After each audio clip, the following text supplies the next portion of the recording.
Ilohim duo qilaylik, Alloh azza va jalla hammalarimizni tinchlik omonlikda, bir-birlarimizdan ahil ittifoqchilikda, bir-birlarimizga mehr oqibatda bo'laylik. Mana bu kelayotgan yangi yillar ilohim hammamiz uchun xayrli bo'lsin. Yillarimiz, kunlarimiz, oylarimizni Alloh barakotli qilsin. Shunday umr bersinki, har bir umrimizga shukrona qilib o'tkazishlikni Alloh muvaffaq qilsin.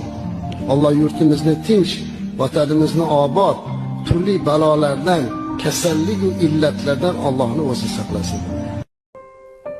Ammajon, siz buncha yaxshisiz.